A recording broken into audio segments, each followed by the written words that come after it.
একটি নির্দিষ্ট পরিমাণে ব্যথা সহ্য করার পরে একজন ব্যক্তি নীরব হয়ে যায়। যেই ব্যক্তি রবের ওপর ভরসা করে তার জন্য তিনি যথেষ্ট।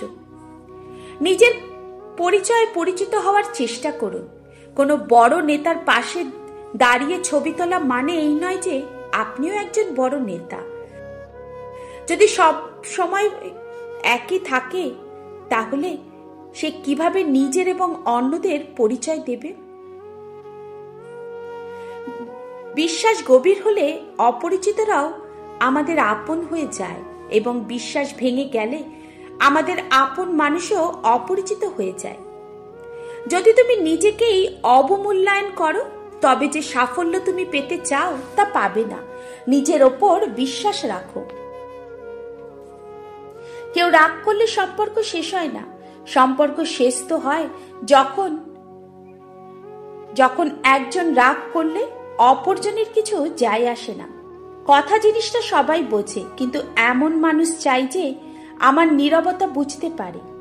আমি মারা গেলে সবাই কাঁদবে, কিন্তু যদি আমি মরা থেকে বেঁচে উঠি তারাই আমাকে বাঁচতে দেবে না। সত্য কথা বলতে সাহস লাগে, পা চাটার জন্য তো জিহ্বাই যথেষ্ট। যা ভাগ্যে লেখা আছে তাই পাওয়া যাবে, যা লেখা নেই তা চেষ্টা করেও পাওয়া যাবে না। যে সহজ সরল জীবনযাপন করে সুখ তার জন্য অত্যন্ত সহজলভ্য। সৌন্দর্য নিয়ে কখনো গর্ব করবেন না, কারণ ওটা আপনার সৃষ্টি নয়। গর্ব করবেন আপনার চরিত্র নিয়ে, কারণ ওটা আপনার সৃষ্টি।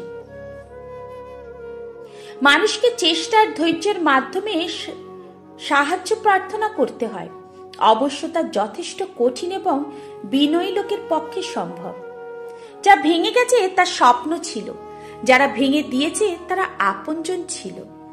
যে পিতা মাতাকে তার জীবনের সবচেয়ে বড় সম্পদ মনে করে তারা কখনো অর্থের অভাব হয় না। জীবন যুদ্ধে সবাই তোমাকে শুধু সান্ত্বনা দেবে, কিন্তু লড়াইটা তোমাকেই করতে হবে। যে ব্যক্তি মিথ্যে বলে তাকে 10 কথা বলতে দাও, আর যিনি সত্য বলেন তাহাকে এক কথার বেশি বলিতে হয় না। মানুষটা কখনো আমার হবে না জানা সত্ত্বেও কেউ কেউ সারা জীবন সেই মানুষটাকেই আড়াল থেকে ভালোবেসে যায়।